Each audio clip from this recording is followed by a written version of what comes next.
video actually looks really cool. 5 seconds. Look at that. It's Dire's turn. What's Radiant's ban plan? And we're back. Round 2 of OG versus LGD in round 1 of TI8. It's Radiant. I'm typing one here with Cinderin. That's probably the most official thing I did. I felt like I had to do that after you did the whole, this guy's on this lane, this guy's on this lane, and I was basically your cameraman bouncing around every single lane. I think it's good to introduce the players. It's Dire's Yeah. turn. At least here in the start. Like, I think a lot of people don't watch Dota all the time, but most people that are Dota fans watch TI. So if you're not up to date with who's playing on what team, what role they play, Yeah, what lane they're even going to. yeah, I think it's I'm maybe down here in the for it. start. I don't know if we're going to do this the whole tournament with introducing everybody everywhere. We can- because when we get further in, you know, Once the main event happens, they have like the production where they just bounce through every single Yeah, hero. they're gonna They do do it it. in perspective mode, Yeah. so it never really gives anyone a great idea. So, yeah. Hey, you know what? While we're here, while I'm controlling the observer and missing first blood, like we will have you covered. that's the one thing we do right. We make I'll up. show you. We make up for inadequacies, which is what OG need to do now in their draft. Are they going to ban the IO? Do they fear LGD actually trying this again? It's Dire's turn to pick. No, they don't. They ban Magnus, Pugner, Enchantress. They didn't care. Interesting. Okay, so they're gonna. I think LGD will just pick it again. I don't think they felt like that was a problem. Well, is LGD even in a position where they're like, you know what, maybe we should reveal like different things that we do? Isn't this the group stage where you? Yeah. It's like if it's not broken and we still were able to beat them, let's just do it again. But OG, it's that weird hero gyrocopter, right? Because like LGD pick up IO, you're not going to pick up a gyro to counter them 5 seconds. because you want to have the two together, right? That might be what OG are planning, but I don't know if it's that good. I think you maybe anticipate this gyro is coming now, and now you pick heroes that are better against gyro than what they had. So last time they picked Venge Weaver in this position. I think this is where they should switch it up. They might get the Weaver again. Do you get something like a Witch Doctor? Do you look for the or Disruptor, the older counters to the IO? They don't really counter IO in lane though. I guess the problem. You wanna win the lane. I think if you, I'm trying to think of what 4 would be a good choice. I think 5 seconds. maybe Weaver Maiden would be a better opening than Weaver Venge. It's just the minus armor synergy is nice, but at the same time, Okay. this is an alternative approach. I could see the Weaver or He was banned first phase last game, right? I believe so. Yes, I think LGD banned it out. I definitely did see it first banned in some game here, but I do think it was the last one we just had. So, yeah. This is a hero you're going to see a decent amount. This TI as a support, I think. Okay. Morphling, he was banned in the second That phase by LGD, and they're just is- opening up with it. That is very different. They might be... See, this is a carry that's really good against Gyro, so it looks like a block pick. They want to intimidate LGD into not picking Gyro because you don't want to give Flak Cannon over to Morphling. Yeah. They're not going Gyro now. I think they just changed their mind here. They changed their plan and go for another IO partner. Tiny they banned themselves though, so that is not a possibility. Well, you've got another one of the heroes for combination, Necro, meant to be flagged as one of the big heroes in this tournament. Necrophos could be a pick. I just remember like the IO and the Necro together, where it's like it just feels unkillable. Yeah. Global is a decent solution though for that combination. It's one of the better supports to have against Necrophos. Silencer has a lot of magic damage and he has multiple silences, so even if Necro gets, say, a Lotus Orb, Yeah. if you play it right, you might be able to force him to Lotus the last word, and then you can global afterwards. Let's see. They still... it'll be the Necro. They go for it anyway. A high strength morphed Morphling is just way too enticing, not to mention just Necro, so difficult to win in the lane. Yeah, this is a very strong... I think this is a really bad lane opponent for Morphling to have. I think you don't want to play against Necro. Every time you go for CS, he's going to trade with you, he's going to harass you in lane, and sure, you can morph down to low health and then send out flasks, but you don't want to do that over and over and over again. Yeah. And this is one of the biggest benefits of Necrophos. He wins the lane largely on economy. Just both teams will have to send out regen, but Necro it's just cheaper because he gets regen all the time from killing creeps, and eventually he will overtake you in the lane. Now she banned Clinks out. We were watching TZ playing that on another stream. Yeah, he played it last game for EG. But it's a really good hunter against both IO as well as Necro. If you can get that nice early Orchid, then you're good to snipe. I think it might also be LGD planning ahead here, because what Clinks is really good against is heroes that rely on ranged right click. Because Strafe just counters you super hard. Yeah. And it could be that LGD are aiming for something like, say, just a good example would be TA. It's a really bad match for TA because you actually can't deal damage to Clinks and Strafe. You can't hit him. Yeah. What's another good example? There's the classic matchup of Wind Ranger against Clinks where nobody's dealing damage. That one's also great. Strafe versus Windrun, but I don't think the Windrunner is what PSG are planning here. It could also, like you said, it could just be a way of safeguarding their IO, but there's other heroes that are also definitely a problem to deal with. I just like this for OG where they can, like this could just be the Animorph and then you get Thompson onto his nuker again, but nuking against like a Ghost Shrouded Necro feels a lot nicer for them. And if they can actually get like the Invoker, if they can have like the big EMP burn, it's going to really cripple LGD's ability to actually function. But now ES comes in. Welcome to Teamfight. Welcome to potential 3 or 4. Yeah, 3 or 4 position. I don't like 3 Shaker. I think if you pick it, you play it 4 this patch. But this is the second time I see Shaker picked. It was picked by Liquid in their last game, and I don't know. I'm not really feeling this hero just conceptually right now as a strong pick, but I'm ready to be surprised. This is the second time already in a few games. Maybe it's even been picked a 3rd game that I didn't see. So it definitely might be a hero on the up. The downside for me with Shaker is he's not very strong in lane. Like it's hard to run in and hit people. You can fissure and help your offlaner, which has always been nice and still is really nice. But largely when it comes to like the mid-game situations, you need a dagger. And if you don't have it because your fights didn't go well, or because you can't find space to farm on the map, you're just a walking fissure. And that's not that strong anymore. So it's almost that point where you want to run it like you do that classic safe flame, like the three position safe flame. We saw KP do it. I always liked referring to Black as the guy who would do it for like with his SK play. Mm-hmm. So you just give him the safe lane, let him farm up, and then just rotate a 4 position that can kind of transition to that 3 as well. You could go about it that way, but then you're going to push more to the offlane, so it wouldn't work in this game. Yeah, and you still I don't know. Shaker needs really specific matchups to do well in lane. I think. I just don't think he's that strong of a laner against a lot of heroes. Mm-hmm. A lot of the heroes that are popular right now, we haven't seen much Ursa this tournament, but I think we will see it soon enough. We haven't seen it much this tournament. We've played like 1 game. Sample size. I've played like 4 games. Ursa will definitely be a pick. A hero like Weaver, like many of these strong laners, Necrophos crushes Shaker in lane. Like you don't stand a chance. Yeah. You're gonna get quadrupled up on farm. And they minimum. They pick the ES into the Necro, so this has to be. It's support. I really don't think you put core Shaker this game. But at the same time, you look at OG's lineup and you feel like, do you like this support duo? And when I see Silence or Shaker together, I've picked this myself in the past, and it feels like, it's gonna be great. We have good team fight. But then when it turns out, what happens in the early mid game is nobody's making, you can't really make plays, right? Yeah. This is a really nice solution. I like this a lot because I think OG needed something that is really strong in lane to compensate for Shaker's weakness, and that can join plays so that Shaker can actually set up something meaningful. I think this is a really nice pick for their lineup, so I'm liking the Nature's Prophet a lot. I actually thought we'd see a lot more Prophet at this tournament too, because we've seen 1 game so far. Yeah, 1 game. Sample size. I'm hoping we see it more during this tournament because it's been a while since we've ever had like a 2-1-2 laning phase meta. In fact, I can't remember who was saying it. Like, basically said we hadn't really had this since Warcraft 3 to go like a proper 2-1-2 solid. But Nature's Prophet's one of those ones where he can be your offlaner, he can be a combo with somebody. But it doesn't require you to say like we're a 2-1-2. We can easily switch into 3. Welcome back, Wraith King. But their global push from LGD is really it's reliant on the IO doing well, and it's not a simple split push. So OG can delay this game quite nicely to buy time for the Morphling. But I still want to see what Thompson plays. Like, what's their nuker? What's that final one? Can you get away with an Invoker? Can you delay this up? Burn the mana of this entire squad? I think LGD are going to ban that hero. That pick is super good in this game. Quaswex Invoker would own. It's the best pick in the game. They 5th banned him in the first game of the series. They are not going to get that. So let's talk alternatives, because I really don't think they'll give him Invoker.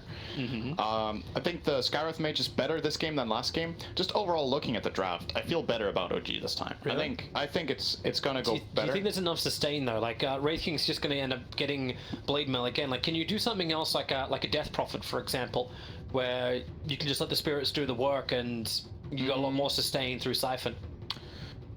I guess I don't think that's that good of a Thompson hero. I also don't. I don't disagree. But... I don't think that's what their lineup needs either. So what you want now, I think, is you have a Shaker and you have a Morphling. Morphling needs to farm. Shaker is not the strongest position for in terms of early movements. I think you need a high tempo mid, and I wouldn't consider DP high tempo. DP is like, let's go together and push towers. Who's she gonna push with? Morphling is not gonna help. But Shaker can barely help. High tempo, like you'll need to have a quick rotator. Like you're not gonna have. Well, the Lina was already banned. Like, does Thompson play Queen of Pain? Like, can you do the clearance and give him even more team fight? I think. Well, we'll see what lane matchup he has. Then we can. They ban Storm. They need some sort of information to go on, because there's a handful of heroes that Thompson plays that could be good here. The Monkey King mid could be an option. Oh, they actually banned Drone. They didn't ban Invoker. I think. Wait, do they think this is a Thompson Morphling? No, there's always options, right? Either they didn't think about it, they forgot about it, or they're picking a hero that's really good against Invoker in lane. But if this hero doesn't beat out Invoker in lane, I think OG almost gonna snap pick it. It's really, really good here. Yeah, I also like just the fact that like LG, like with the Storm Spirit ban, like how do they catch up? They're going the Gyrocopter. They're still gonna do the IO and Gyro. Invoker's so good. So it's a mid Necro, and this seems like a really nice game for Invoker, and then OG to just play the perfect team fights, play the perfect split push. They won't be able to go high ground easily.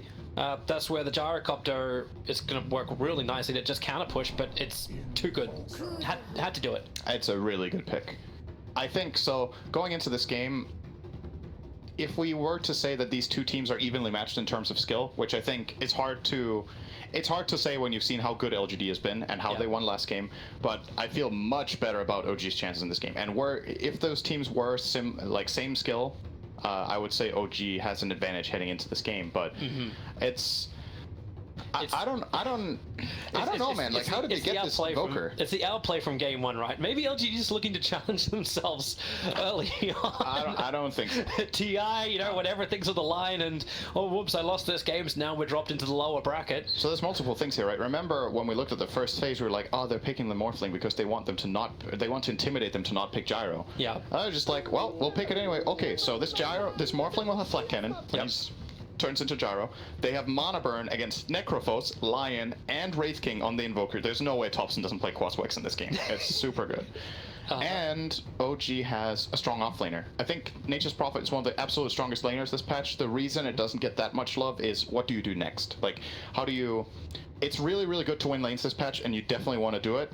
But Furion feels like that type of hero where if you make one or two mistakes, you can fall off really fast, and you need to ride this, you need to ride the wave in the game. But if things click for OG in this one, it definitely looks solid. That's not to say that LGD's draft isn't good, because it is. It's like in isolation, you look at this LGD lineup, you're like, wow, this is a really good draft. But with what they're facing, I dare say this will definitely be a closer game than the last one. Yeah. So. And I'm just happy for that. I'm just looking forward to a nice, close matchup. And it looks like the lanes, obviously the teams are on the same side, so it's LGD on the Dire side. So they're gonna try this IR Gyrocopter top lane. It'll be against Anna, so they are taking the Morphling to the off lane to go with Jirax, and they're putting Seb on the safe lane Prophet and leaves Thompson mid, and then Notel moving around as the silencer. And once again, it's like they're not changing anything. The Necro in mid is the change up for the Lina with Somnus, and then they have Chalice as well as X-Nova the off lane, and we got Lion and Wraith King once again. Yep. This do I feel like LGD are now OGing this? Hey guys, we just changed one hero, and we'll play this entire tournament with exactly the same draft. Well, OG definitely didn't OG it based on what you said going into the tournament, that they kept playing the same thing over and over in the qualifier. This is 5 new heroes. They didn't play any of these last games, so they're completely switching it up in their strategy. A lot of new stuff. Wait, what is that taunt on here? It's the dance of the Wraith King. That plays that sound? Yeah. I didn't realize. It does. Alright, Seb. Oh, Nortel, they thought they can get in on this one. They get the curse onto 2, but it's now Nature's Prophet isolated. X-Nova was here too, so Seb needs a body block with his trees, but that won't work. The hand grabs forward, so Nortel can at least steal one of the runes, but he'll have to wait another 6 seconds before he can TP out. It'll be fine though. They're not going to chase him down. Maybe he has to go back to the mid lane. And the Wraith King plus Lion lane wants to be in position from the get-go here with the creeps. I actually TP Notel towards the top lane straight away. So they're actually going to force this into an aggressive tri lane for OG and let Seb do his work on bottom. Do you actually then change your lane as LGD to the response of this, or are you just happy seeing Chalice get farm? Because this looks like a hard lane for FY and Artmate to battle in, even if they do go for the normal like flat cannon early start. This is one of those things that I have a bit of a hard time deciding in games that I play. Like, what's the solution FY. to? Oh, he's That damage. like what's the solution to tri-lanes? Are you like, okay, you know what, you guys are 3 heroes sharing experience, and this patch is not very good, you can't pull in the same way and build your advantage, and then at the same time, well, we have a 2-on-1, so we can crush that lane, but in this situation, can you really crush the Nature's Prophet with these two? And how much do you suffer with your 2 in the safe lane? This tri-lane might actually work out very well. You don't crush him, and then what, LGD is going to bring support up to the top lane and not in the mid lane with the Invoker going course to X. He wants more time just to sit here and to level up and have that short space to have his normal one-on-one matchup. And I'm thinking, if you bring up the Lion, do you even win this lane? Like, that's the other thing. Do they feel like they can match? I think they're outmatched in the lane, even 3-on-3. And I'm saying that with a Shaker on one side, but it's just the Morphling is going to have a great time in this lane. Yeah. And he is... And Jirax is just positioning himself. He's just looking for the stun. He actually wanted FY then, because that's the target they went for before. Jirax, okay, careful. Is he just trying to provide vision so they get another curse off? Is support going to arrive? Arme, waveform forward. Anna goes after. He's got the creep wave with him. FY solo on life. No tell that one last attack into the trees. It will not be enough. They'll have time, and FY can just south back up Arme as well as himself. The fissure did not connect onto FY, so they just rocket barrage into No Tail. And this aggressive lane of OG was meant to help punish, but the sustain, the positioning is too good from LGD. That was also a pretty big mistake, I think. They're really overextending there. Throwing out the extra glaives on the gyrocopter was completely unnecessary. They know there's a flask on the IO, so... They just kept chasing him. TP support, a quick tornado. He'll buy time for No Tail to get his own curse off. Thompson wants to try and turn around, gets the cold snap onto Somnus underneath the tower. There's still a creep wave taking damage, but here comes the extra support. Jirax needs to hit on the stun. He's got Fissure available, and Somnus, he's got 4 stick charges up, hasn't burned them. He'll go Shroud first, turns around with both death balls as well as the stick charges, and Jirax is forced to retreat. Thompson comes back once more. Cold snap's coming back off cooldown to a second round onto Somnus, working with No Tail. One more attack, won't miss up the hill, so +2 for Silencer. While X-Nova turns onto the Earthshaker into the tree line. One Fissure will do it, and another +2 in for No Tail. One of my favorite. This is something I wasn't thinking about when this game started. I actually really like this pairing of Silencer Invoker. The Arcane Curse with Cold Snap is very strong. It was super annoying for Somnus to deal with there. And I thought he might survive because he got Ghost Shroud off and the Flask and Stick. He healed from 10% to full. So they basically killed him twice. But it worked out. They're burning through so many consumables too. Like FY was bringing so much to the top lane. Another double curse for No Tail. He's got nothing really left. Like in a minute and a half, you know he's going for that shrine. That's the Soul Ring for FY though. Yep. Yeah, I would say after this... they're going in. There's your tether forward. The second they have it, they always love doing it. And FY, solo and life, even the courier. Did they actually stop to attack that? Meaning FY, the curse is ticking him down. He needs to regenerate. The Tango will help him. Arme solo too, 12 HP. This heal from FY's Tango kept him alive, but it can't keep FY up. Arme just licking his wounds underneath the tier 1 tower. That was so close. Definitely looked like OG would have been able to get both kills if they didn't get that attack off on the courier instead. Love the turn from Thompson. He needed a little bit of space so Somnus can't cancel the regeneration rune that he just picked up. And Thompson's taking every kind of bit of high ground advantage he can. They've just switched the sides of the lanes. Meanwhile on bottom lane, Seb is now the #1 CS'er. Yep. So all this space that gets created, high levels up for the Nature's Prophet, heavy push, here comes your skeleton minions running forward on the stun, Earthshaker's on the way, he can get himself a double fissure, able to do so, no real totem stun to follow up, they'll have to get rid of the skeleton minions, Seb's able to do it. Ray Fire Blast from Challenge. He'd like to throw out another one and get these Raid King skeletons to focus onto the Nature's Prophet. That's why he cuts through the tree lines. And Jirax, a perfect body block. A Sprout for extra defense. And Nature's Prophet just a TP out. And Jirax taking it for the squad. Oh, that was... Oh, that is really not good from Seb though. He cancels the TP. Yeah, he got scared that they were going to kill him if he completed that TP, but that's a big loss for him. Arme's going ham on top lane, but Notel, here comes your tether forward, so Notel will die. Anna can get the kill, but then FY, he's still got a couple of sprites left over, as well as some stick charges. Yeah, Anna's going to be okay, but no +2 for the silencer. That's a good trade still for OG. Getting the kill on them, Morphling, getting the gyro kill. It's very big. They need this top lane. I think it just didn't go as well as OG would have liked early on. So they're a bit in recovery mode on that top lane. So getting the kill for Morph is very important. Now, I've been very impressed with how LGD managed to play that 2-on-3 lane. By the way, they really played on the edge and took advantage of the small mistakes, like the little things OG do wrong in the lane. They punished really hard. I'm still saying that, but I'm still curious though if they're punished hard enough. Like, they have the #1 net worth, but we know that OG's lineup works really well against LGDs, so they're ahead for now. But the Invoker, like, phase boots are on the way in just a bit. Thompson. Yeah, he's worried, but I think they already saw the movement of X Nova before. He's dead if he gets stunned. He's got to be really careful here. Well, he's hit 6, he's got Tornado EMP, Somnus next Nova, run forward, there's your stun available, Thompson, and they scythe him down. Somnus was dropping so low, Seville arrived too, thought about the sprout, but into that Ghost Shroud, he just hides it up, still got 10 stick charges available. And Somnus will be able to retreat back out again. Meanwhile, the Gyrocopter did go down. And the IO. They lost both on the safe lane. Wrath of Nature reveal. It's so strong when you're playing these lanes. I think Wrath of Nature. Scan. Jirax. Oh, he misses the stun. The Observer Ward. He saw X Nova for just a little bit of a line. Now the stun will be available. Somnus. He's got to turn for the Fissure, and he cannot do it in time. FY just TPs in, brings the extra damage. Meanwhile, on bottom lane, Charles is doing what Wraith Kings do best when they get high levels up in the Immortal Strike. It's goodbye tier 1 tower. Yep. Well, these TPs. Thompson, EMP, Tornado, Burn, combining up with a Cold Snap. Jirax has the follow-up control. Fissure available too, and he body blocks out Chalice. Now he can Fissure block him as well, holding in Chalice. And Thompson, he turned around to actually farm up the creeps. They didn't find the extra damage.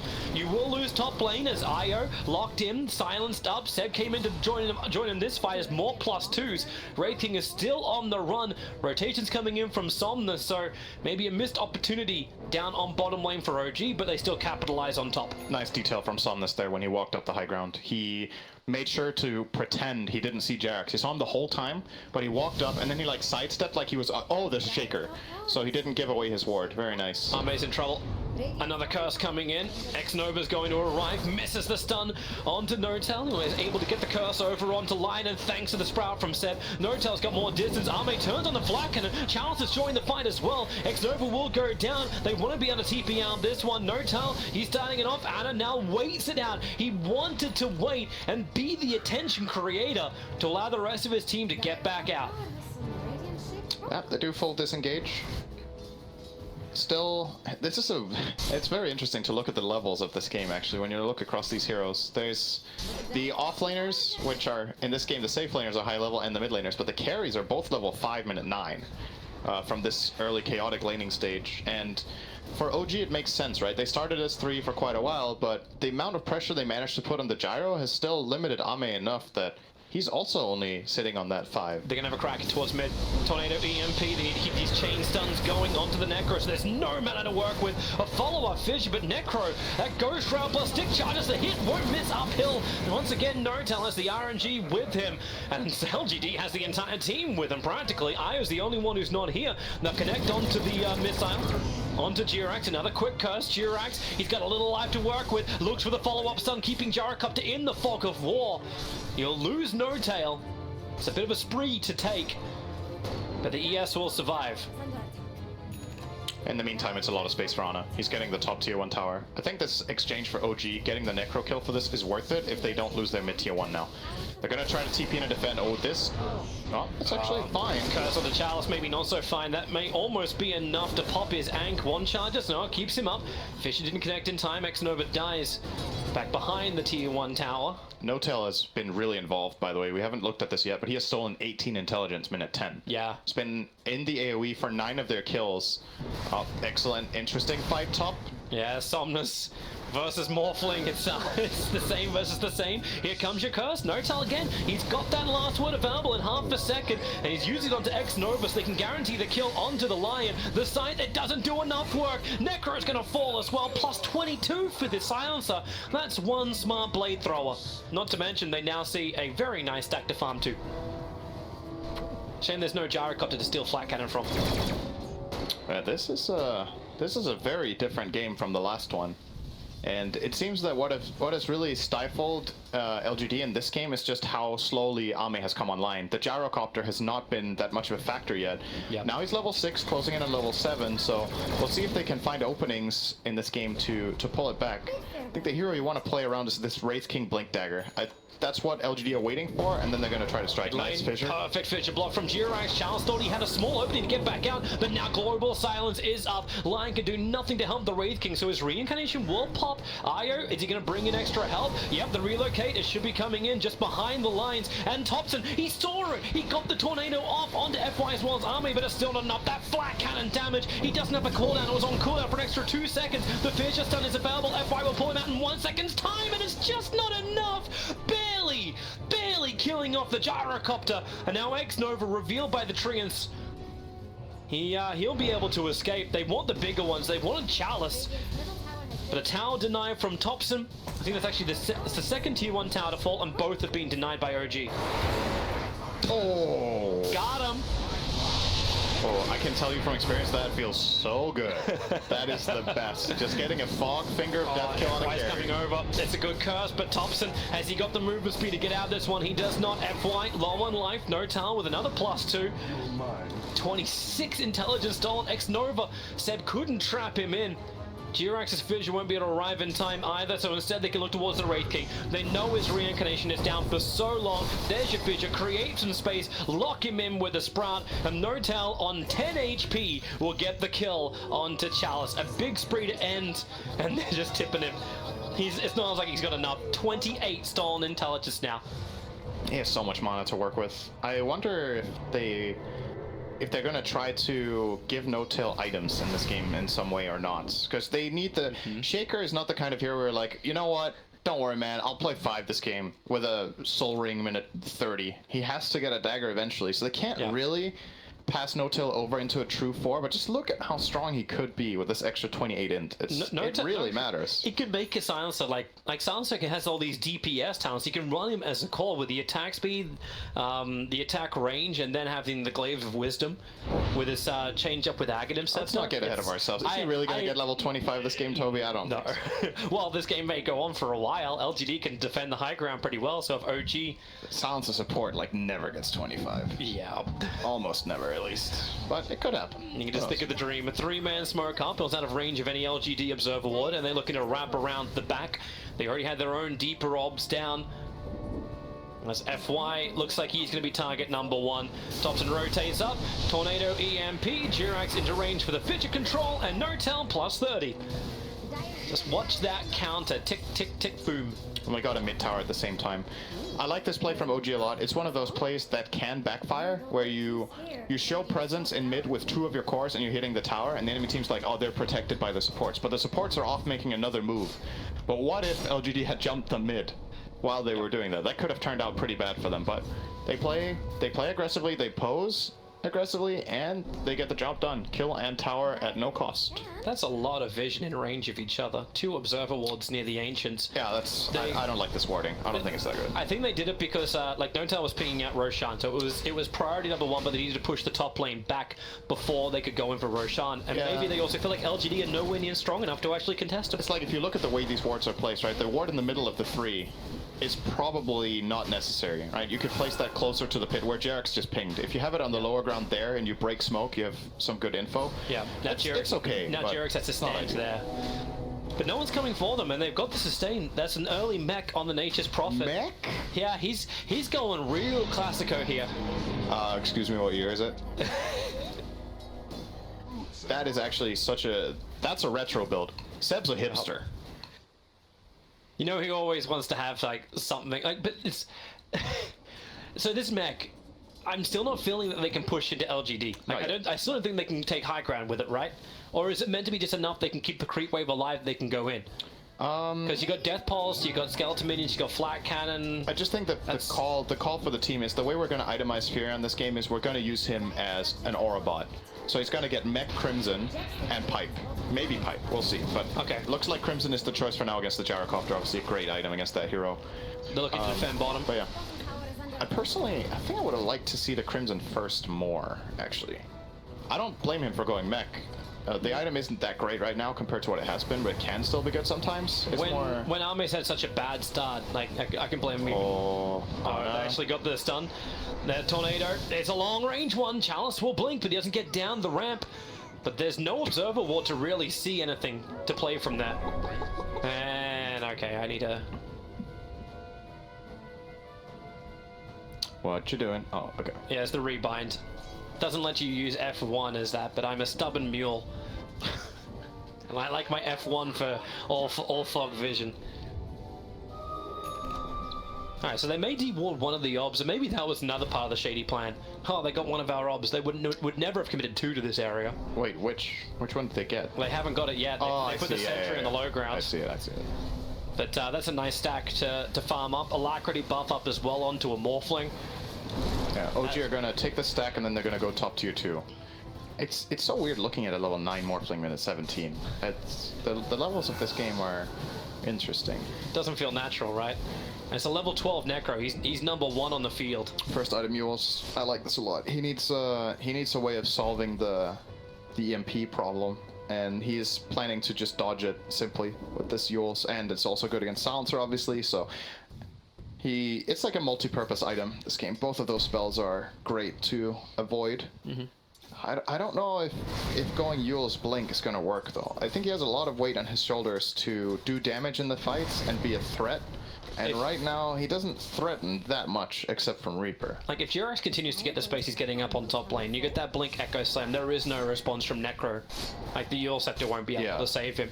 So when you think of, like, Aeon Disc or something, like some level of protection to the burst pump. He'll need that later, but I don't know. It's tricky, right? Because you pick this Necrophos early in the draft, and it's been countered a lot. It's like, what do you even buy? Like, what do you buy so you feel good in this game? Yeah. The Yules is definitely a good purchase, but what's your next item? What feels nice to buy? You need a way to stop. You need to stop EMP burn too. Like, he doesn't have enough to continuously. I think like, what he's going for. What he's going for is he will walk into the fight, make people cast spells, stay alive, Yules, and then blink out. I think that's what he wants the dagger for. He needs to reset his position, or he will die when he comes down from Yules. It's not enough to protect him. Especially when this Morphling gets big later, you would imagine he wants to go for perhaps an E-Blade later. They almost got the Asher on the courier. Oh. And fortified up, and they had no kill potential available. But this does reveal OG's LGD's position. The fact they were trying to flank around, looking for their own fight. He doesn't want to go E-Blade at all on the Morph, actually. He's going full-on combat build. Yasha into BKB. E-Blade is really good against Necro, but he's probably looking at the bigger picture. He wants to hit as hard as possible when he steals Flat Cannon. That's got to be the idea here. But do you just keep it as a casual Yasha? Like, it's... Yeah, it's still a really good item, I think. It did get nerfed, but it costs more and the Manta is cheaper. But it's a valuable item. I like how they keep looking for the fight up on top lane, and then Thompson's Forge Spirit drags the mid lane over. Like, I was thinking that Nature's Prophet would be the real pain in the butt when it comes to the laning phase for LGD, but Thompson's making the real use of the Forge Spirits. Yep. And it means it frees up Sebla. He just shoves the middle lane even harder. They could look for another tower. And LGD, the one big thing they've got going for them is this bottom lane. The fact that the tier 1 tower is still up and standing. He just went Shadowblade on the Nature's Prophet now. Wait, what? Okay, now I don't know what's going on anymore. He had Glimmer Cape lined up originally. Alright, well, he's able to at least walk up to the Wraith King. Beyond that, he needs to wait a little bit longer. Here comes your Sprout. Jirax comes in through the side. Stun will not be able to connect. Fidger is available, and they just waveform. They want this Wraith King dead. So that's number 1. They'll need a second attempt. Perfect timing on the enchant. Very nice. And they've got him. +2. Been a while since I've said that for Notel. 32 intelligence stolen We've got some dumb people on LGD right now. Oh, Thompson is visible. Radiant's getting friendly with Dire's bottom FY drop the sentry. So I guess obviously what you use Shadowblade for in Nature's Prophet is setting up ganks. It really didn't look like that was their game plan when they bought the mech. It's like, you know, sometimes you have a bit of both worlds, and it's worse sometimes than just having one thing you're really strong at, right? Like he's a bit of a jack of all trades but a master of none right now, and you gotta Look at Dire's bottom tower, Jack. you gotta wonder. Wait, that's not. He's going Hex now. Okay, so he's really itemizing into the catch now. Yeah. I mean, I can be down with that. I just feel like maybe the mech wasn't worth it then. Yeah. If that's what he's going. Maybe they just They changed their minds, I think. They changed their minds. Maybe it could also just be that safety thing. Like, I want to ensure that we're going to have a really good team fight, no matter what happens, or that we get a really strong push. Mech is able to do that for you. And then you realize that there's no point itemizing any harder into it because you still need to now kill off LGD if you want to go high ground. You need the gank ability. So they find the second obs, they didn't. So X-Nova de-warded the observer ward that was on the hillside, and then he thought, oh yeah, so it's not here anymore, and they put the observer ward to the east. So they put down 3 sentry wards all around the obs, and he's just walked underneath one of them, Global Silence. Looks like it's helping Thompson to escape, but more importantly, it's Arme as well as FY teaming up together to get the kill to Jirax. Let the split shots fly, but now Ana waveforms up, Arme runs down, Chalice can't fight, actually does hit, but not strong enough. Arme's gonna fall, Chalice into the tree lines 12 seconds before the Ank's back off cooldown, and he just jukes it perfectly. Blinks up and away. Seb got Reapered Middle tower full. in the meantime. That's a big kill for Somnus, but overall, great sequence from OG here. I thought that was perhaps going to be a bad fight for them with Shaker dying and not even getting spells off. The BKB Gyro caught them by surprise, I think. But still, we see it here. The Gyro has isolated him here. They've used Global. They will get the Shaker kill, but this Flat Cannon is owning. Yeah. It kills the Wisp in the backline up to the top right. The waveform doesn't connect, doesn't matter. They eventually chase down this Gyro. And if Seb doesn't die to the Reaper there, it's a really big win. It's still a solid win for OG in that fight. Oh, we come back live just a little bit too late. Tornado does grab the Wraith King, but Thompson waited a fraction of a second too long. No-Tail's going to sentry just in case they had the vision, but they did, but it was a long time before. It was the Observer Ward next to the Tier 1 tower on top lane. This sees everything. Seb? Courier Snipe. Rest for everyone that saw it. Oh, that's done. X-Nova came quick for a man who's only got Tranquil Boots and a stick. He doesn't even have 1,400 net worth. That was close. But probably worth it. Oh, Observer Ward's going to be de-warded. That's a quick and easy one. EMP Tornado going to miss Chalice, who once again is very quick on the blink. They still haven't found the ward. The sentries are just outside range, both of them. Yeah. There was 3 of them. Oh, Seb bottom. He already used a Shadow Blade. He is toast. Trigger the mech, gives some armor, and still die. Well, you got OG still hunting with the rest of the team. Like, this isn't the first time we've seen OG just like lose a hero. They do this 4-1 split, but normally it's Ana they're buying more and more space for to get bigger and bigger. Yep. But Ana's the man on the front lines while Seb's doing the back. Ana is definitely very farmed. He keeps accelerating because of his build-up with the Dragonlance Yasha. He transitioned into Electrix, and now BKB's on the menu next. He's just fissuring to try and get the jump away. Charles able to connect on the stun. Somnus is on his way over, has a blink of his own. Global Silence. Ana jumps him through the rear. He comes in as the Morphling to find his own stun, but they've already lost the ES, and now Ana very much stranded. Finger of Death, and now the scythe. It was denied before by the Global Silence, but it will not be denied this time. 77 seconds. The Morphling's going to be dead, and Roshan spawns in 50. That's such a big moment for LGD. And what sets all of this up is that Invoker is on the opposite side of the map. This time, OG are not together, and without Thompson's control, even though they get the global off, like they can't chain the global with anything. They tried to save Jerax from the Reaper, which they actually did, and because they saved him from the Reaper, the Morphling died to Reaper. So the global might have actually been counterproductive in that situation, but you get why they're doing it. It's just, yeah. That's a hard one to call out. It's like, well, you know, yeah, it's like it struck Disruptor Glimpse. I think this is a really good idea. Wait, no, it wasn't. Yeah. That's a big loss, though. The kill on Ana is really big. If they got the Shaker, you know, it's passable, but that Morphling kill is At 3,000 or 4,000 gold swing, actually, what just happened. That is super big. Yeah, the experience swing too. Like that's now LGD having a commanding lead for the first time this game. Yep. And Thompson's just having to wait in the tree lines. They may look for a fight once he reveals himself with a tornado. That could do it. TP scroll is available, and now he's starting it off as Somnus blinks forward, doesn't find the target. He's still in the trees. But OG's just finding their space now. It's 150 gold before Thompson's got his Aghanim Scepter. Notel's building in towards the Glimmer Cape. Seb is okay. Like he's a Mystic Staff worth of money away from having his Scythe. And you got the Manta Style from Ana. He's an Ultimate Orb away from this. Oh, he changed his mind, huh? Yeah, I thought he was going back finish. for the Manta. It looked like he was going Yasha BKB. Then he went Yasha Lincoln's. Then he was going Lincoln's BKB, and I was going Lincoln's Manta. He's changing his mind a lot, and you think about what he dodges though. Like it's just so like Wraithfire Blast doesn't connect. It's such a good BKB game.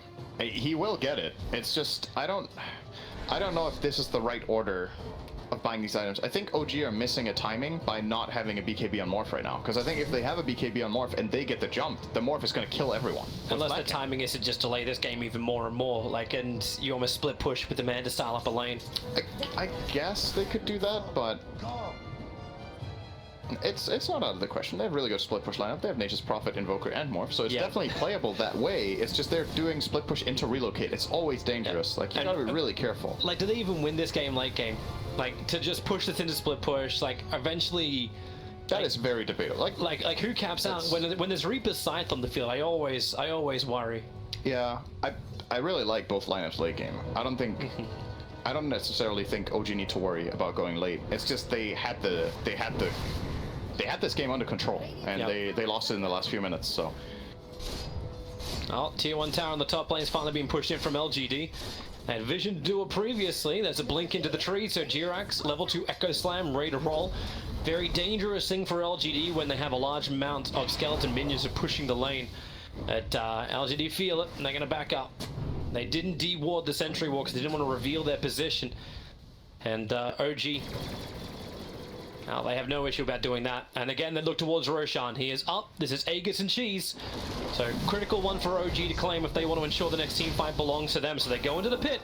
But LGD are very aware of what's going on. It's that observer what they have on the Radiant Hillside. They shouldn't have it for long yet. Now they see it, but the jump comes in. It's on the Silencer. The Scythe will kill him off. Notel has buyback available, and he pops the Global Silence while Jarikop's already popped the BKB. Seb can't complete his TP out. Ana wants to try and buy a little bit of space. He can at least kill off FY, then goes into being the Wraith King as Morphling. More buybacks coming in from OG, and they're looking for it. They've got the trap onto Arme. The Sprout is down the waveform forward. Jarikop is down. Chalice jumps in, still with the reactivation available. As Thompson, who's the one who's being locked down. Somnus, the Cold Snapper's onto him, so Thompson get a little bit more space and battle against Chalice. Tornado doesn't catch Somnus as well, but they can isolate the Wraith King. The reactivation will pop once more as Notel and Ana, they chase down Somnus, and Chalice can just blink away, but Prophet, TP's over. They're waiting for the Fissure for the right time. He's silenced up. Here comes the Fissure. Pushes him out the Sprout. That was not the right time, but a kill is a kill. They still claim him. Wraith King down for 50 seconds without any buyback.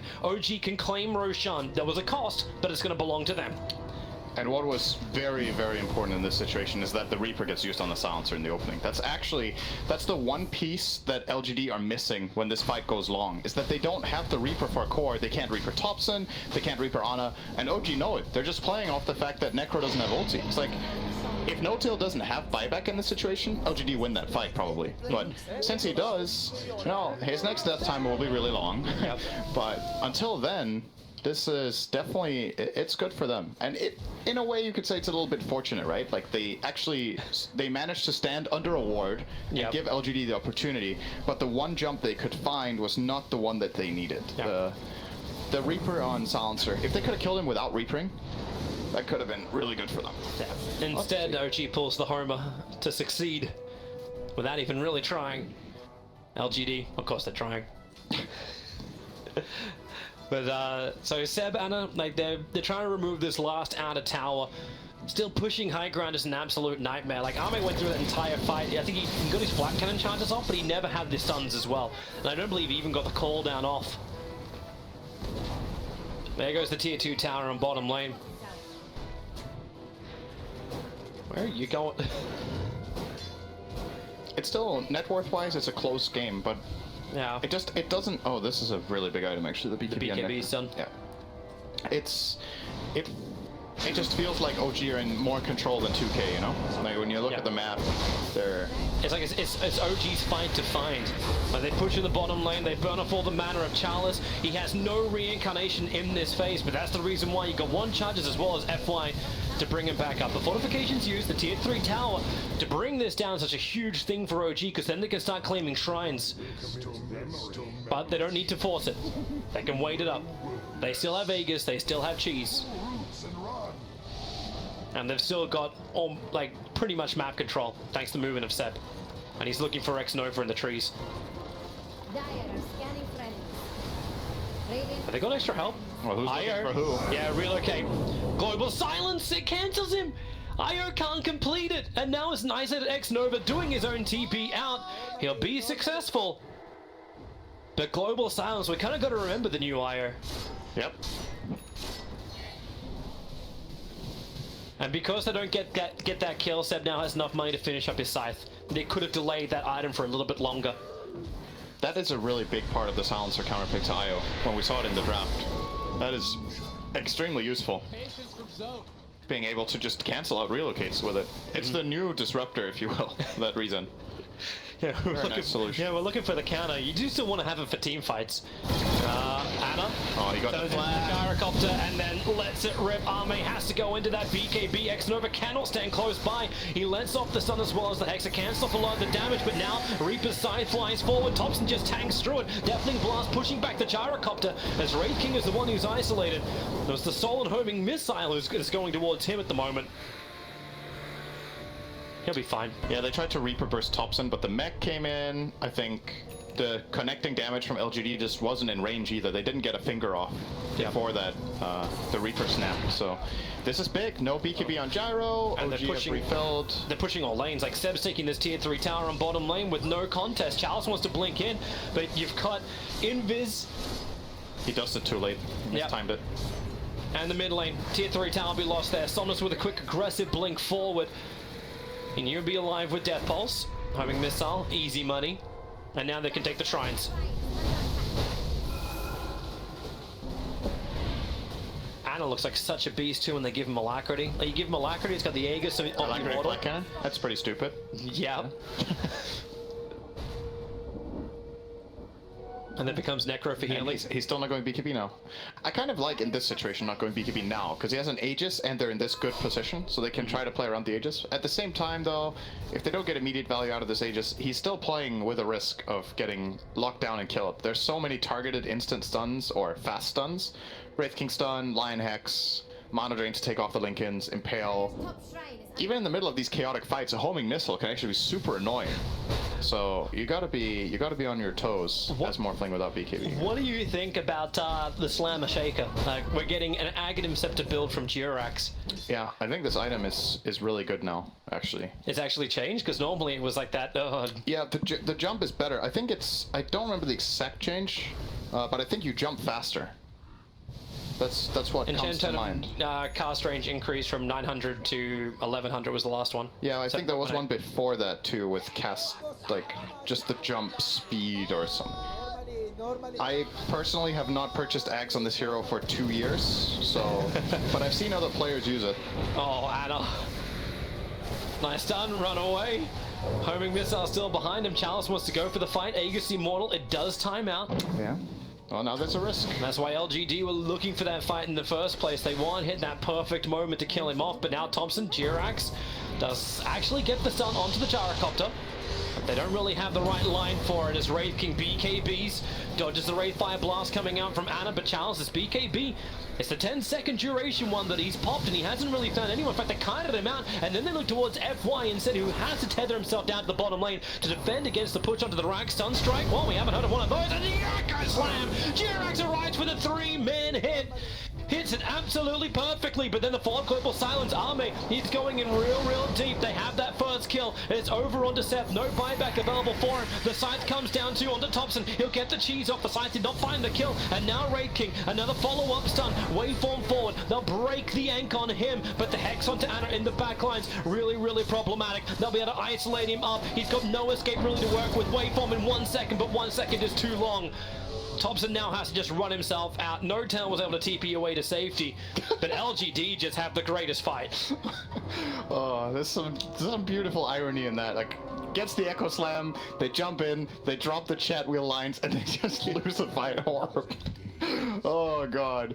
You know, let's concentrate a little bit more on playing your heroes instead of dropping the chat lines. Who knows what happens? Nah, I think OG were just feeling really good about that fight. They got outplayed. Like, it looked like a good echo and a good follow-up from the Furion. However, Furion did get killed. They got a Reaper off. Like you said, they did cheese it with Thompson, so he stayed alive, but it's just,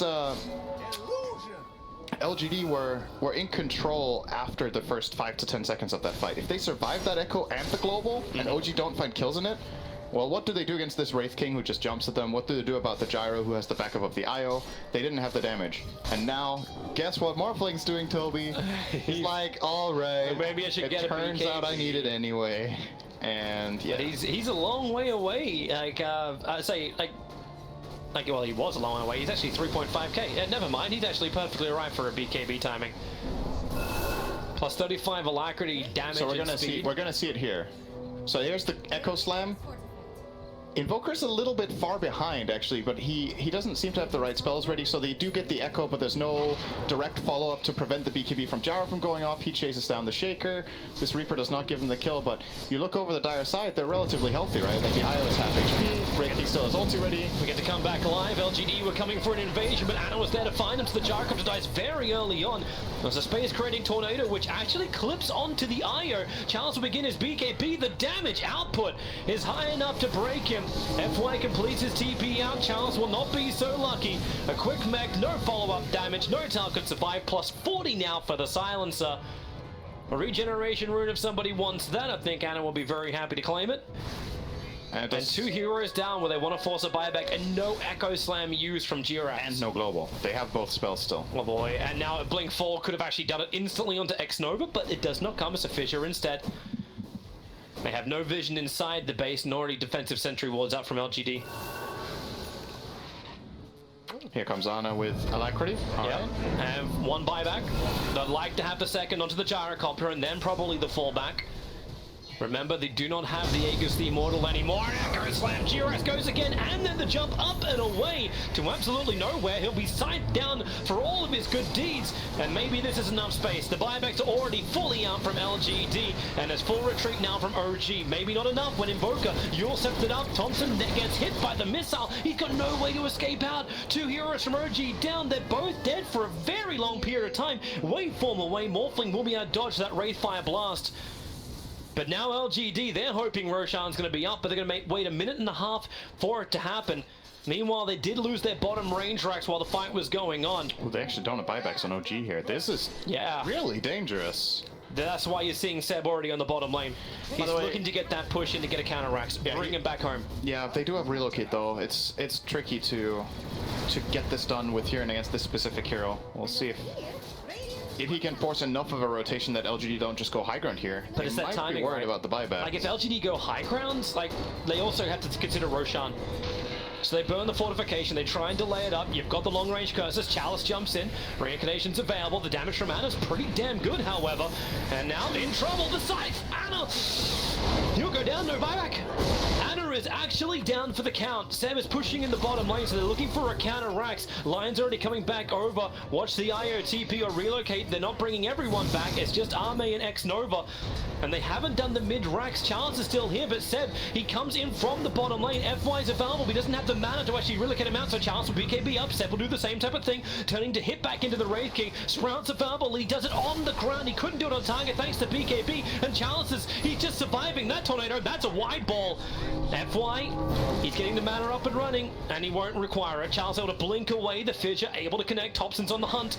Goes walking forward, finds a better target over towards the Necro. Now BKB is up, protecting him. All these immunities not available as Jirax, the leaping Earthshaker forward, gets the extra information. FY comes back in to help out, but Jirax jumping forward again with the totem. A double fissure. The control is perfect from OG. Seb with the double kill. They want more. Somnus and Arme, they're just coming in one by one. They feed themselves over to OG. and one by one they continuously pop their BKBs. Relocate, Io's coming back to the front lines. They want the manpower, they want to keep this fight going, and with the science they bring down Invoker. 130 seconds on the sideline. More seconds than a Fnatic minute game. Notel's on the run, a quick TP out by Prophet. He knows he needs to keep the side lanes going. Notel, Glimmer Cape, can he juke it? Where's the vision? Follow the hand, that's one way to do it. He'll pick up a regeneration route, keep the run going, turns for a quick curse. He's got a little bit more life, but he doesn't have enough to survive this. But it's enough to delay LGD. They do not claim mid-racks, and they cannot capitalize after it. That was so... who won that fight? I don't even know. Hang on, let me just check how many buybacks was that. That was like a 15 buybacks. That 1, 2, 3, 4. So you got four out from LGD, and the buybacks are already back off cooldown from OG. So OG have not used any buybacks in this situation. They do buy the time, but it's still... They still had to pay a couple of really key kills, so the buybacks from LGD kind of paid for themselves in this.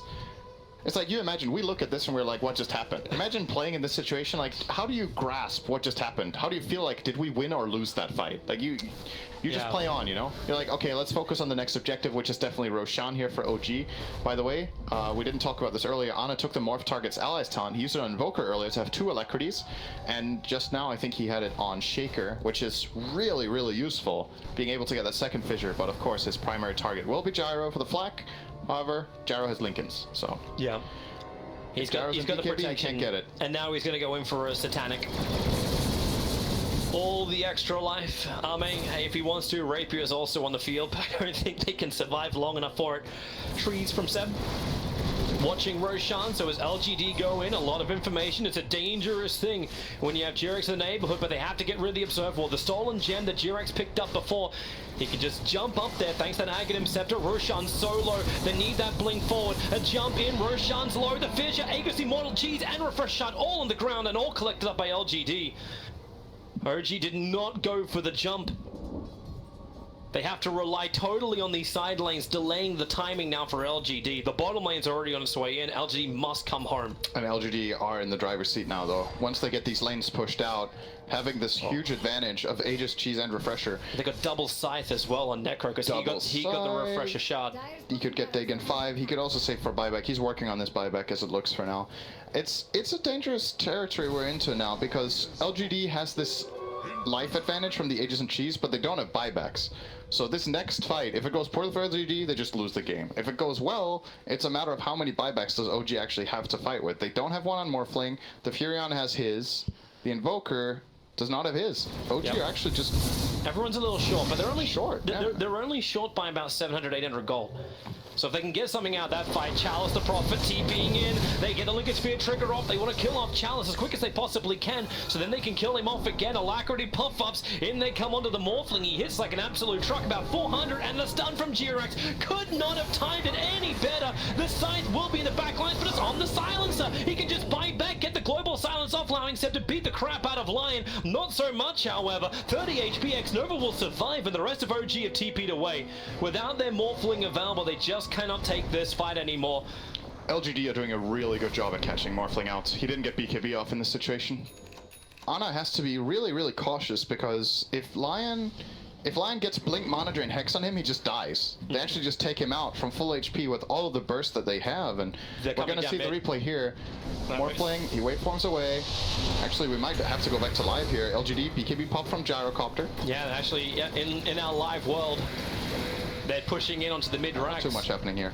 Yep, so here we are, back into the line, jump into the back lines, onto Somnus, Seb doing the work, Jirex gets the stun, the follow-up, they kill off the Reaper before he can actually get the Scythe off, before he can get anything off, and Io will probably join him. The Sunstrike's running the money, FY will pop, and then so many heroes down for LGD. A quick mech, extra life, fight me if you dare, globally throws it out. LGD, 3 heroes down, and it seems like an eternity their death timers.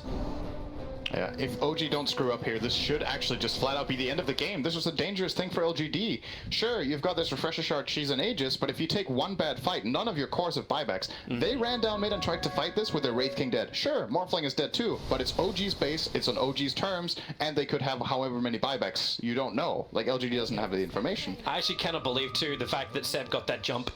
into the back lines. He doesn't even, like, he came in with a silver edge. He didn't even come in with a blink, and was able to catch out the Reaper.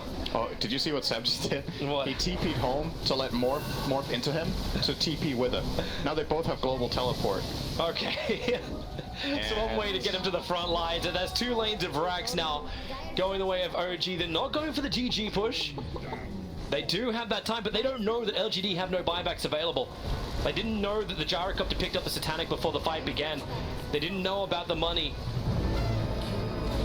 And there's your first buyback. Necro able to get back to the world of the living. It's not enough. Yeah, it really isn't. This is going to be a full set of racks as Mega creeps up. They come in for the fight. The Global Silencer's out. Wraith King can't really pop much more. BKB works against him as the Silencer's layers on top. Chalice now isolated. Ana will turn into him. So they're literally hitting themselves. Ana finishes off the racks, and then they can look towards the next target. You can sight in the meantime is over on the ES. Buyback is in from the Wraith King. Megas are up and running, but the jump forward. Ana right on top of X-Nova. Say goodbye to your line, but he'll come straight back again thanks to his buyback. But Chalice isolated. He still doesn't have reincarnation. Back up again, and this really is the game. There's no way LGD can try and defend this, even with the scythe onto the Morphling. He can potentially just buyback and come into the fight. That's exactly what's going to happen. Arme turns on the flag cannon, but he's getting stunned up so much. Echo Slam from G-Rex. They're looking for as much control as they possibly can, but the relocate pulls him back into safety. LGD, they're holding the line, but up against a swarm of OG. Somnus jumps forward again. He does not have that Reaper Scythe available. And they're looking for more. Tornado will not be able to connect. Have to buy a little bit more time. Somnus will burn his own BKB. Sees Thompson is low.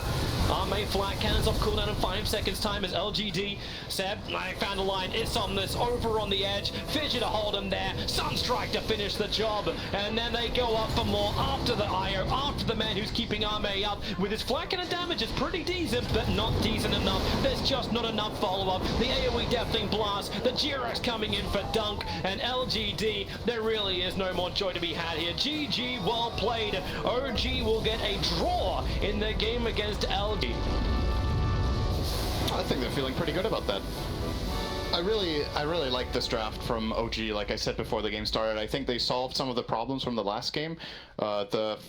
The couple of things that they did this game that were very different was, first of all, they grabbed the early Morphling in anticipation of the Gyro, because they learned something from game 1 that they want to run this Gyro with the IO, as we do have one of the final fights on your screens right now. This is a really long sequence, by the way, so this fight is going to be running for like a minute and a half, so you can enjoy that while we talk about it.